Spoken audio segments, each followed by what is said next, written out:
but not huge. And he folds. He probably had like Queen 10 or something like that. Um, I'm not really sure.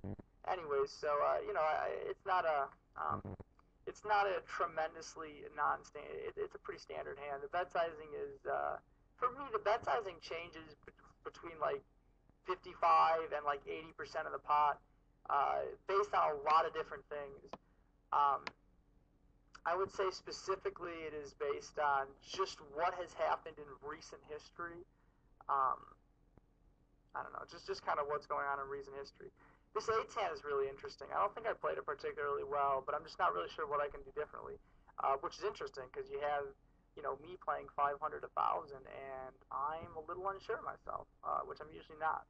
I think about four betting, but we just really don't have a ton of history, and so I don't really think that he's got smaller pairs, and I don't necessarily think that he thinks I can four bet light. So we're not at the point where I want to four bet eights for value. If I were to four bet call eights here, it would be a semi-scared play in my opinion because I'm a little bit afraid of playing a flop with somebody that's good. So it'd be like a semi-scared play. Um, but at the same time, like it would be like I know that when I four bet call eights, it's not going to be an unbelievably negative EV play because eights are just too good in a three-handed game. But I like to call them, and it comes Jack 5-2, and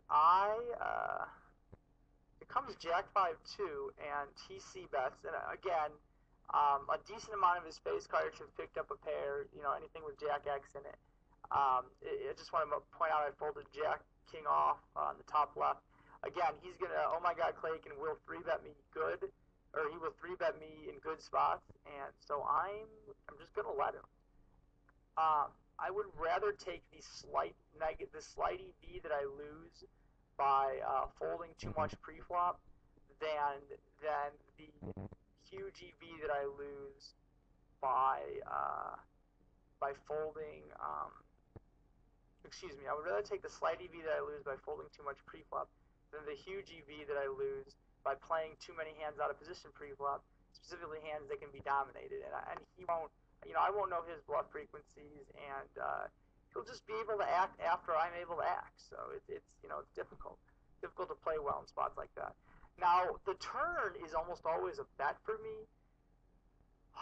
It's just a really weird spot, kind of.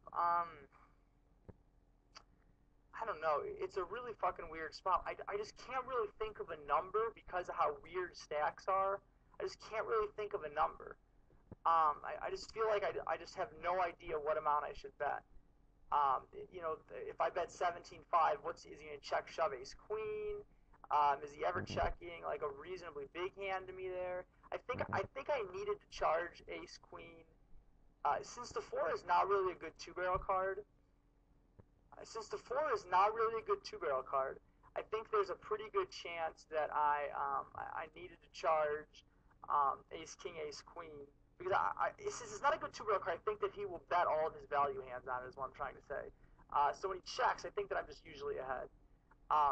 Top right, I open the button with aces. I get called by Dur in the big blind. Comes 10-8-8. I'm betting for value from straight draws. I'm betting for value from 10x. Ace high will check call. All kinds of hands will check call. They're worse than mine. Bottom left is sort of an awkward spot. It's sort of awkward because you'll see why it's sort of awkward. Two different things are going on here. On the bottom left, the flop goes check check. I was gonna check raise Dur from 4K to 11K or whatever and call his shove with top pair on a draw heavy board. I'm also not really sure if he's checking behind or betting 9x or 4x. So I think it's mandatory to check raise him, especially with that many draws out there and him being so short. Just get as much money in as possible. The turn comes down. There's a lot of Queen X, 10x, 8x, hands that are pair plus straight draws. A lot of those hands have a diamond in it.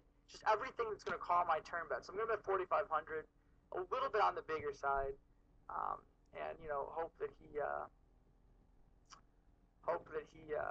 that he calls it. or or raises. I would just stamp get it into a raise, but just because he's so short too.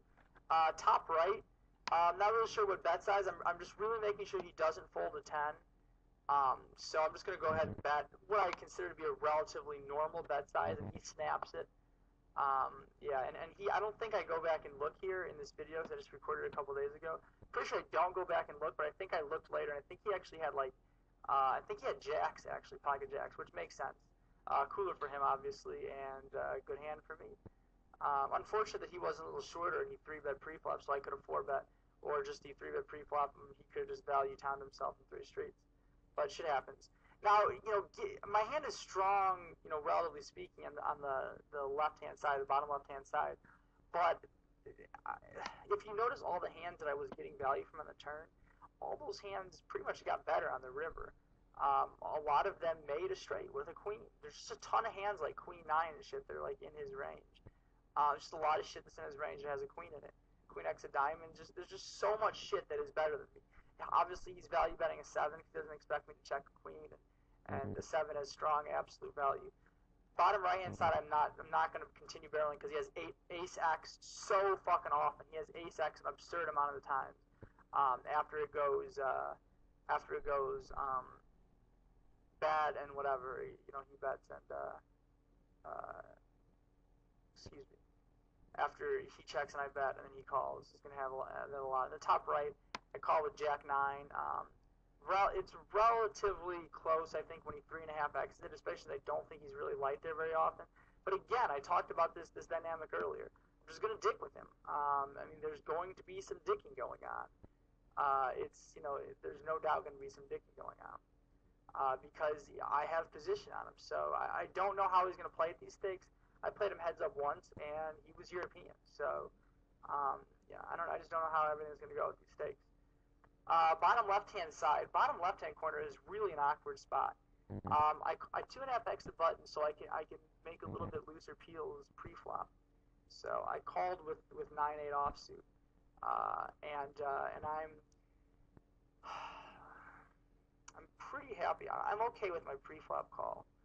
I think that it's not like a snap call, but it's like an okay call, I guess is what I would call it.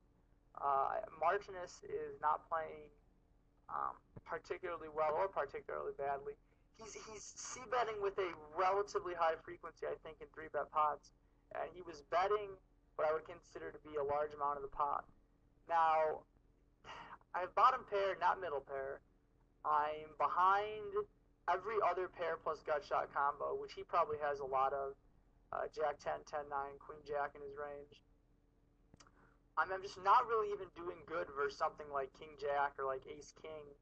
I mean, I'm just like not really doing well versus anything. So I think that calling really, really fucking sucks. I think that calling sucks because I'm just not gonna know when he's barreling. And it just sucks. If anything, if I'm gonna just decide that he can be light here and have like 6-7 and 6-5 and 4-5 and 3-4 suited and shit like that, if I just decide that he's so light he's doing that, and he's continuation betting a flop that I am pretty sure that he knows that hits my range, then I could just decide, fuck it, I'm just gonna stick all the money in the middle because it's not like I'm doing horrid versus most ranges. But to me, it's like a slightly behind or way the fuck behind situation with my 9-8, and I don't want to be way the fuck behind, slightly behind or significantly behind, and what I would have to decide is whether or not the overlay in the pot dictated a shove, and the fact is I'm just not really sure. If I fold this hand, I'm just not going to be happy about it, and if I call with this hand, I'm just going to be really unhappy about it.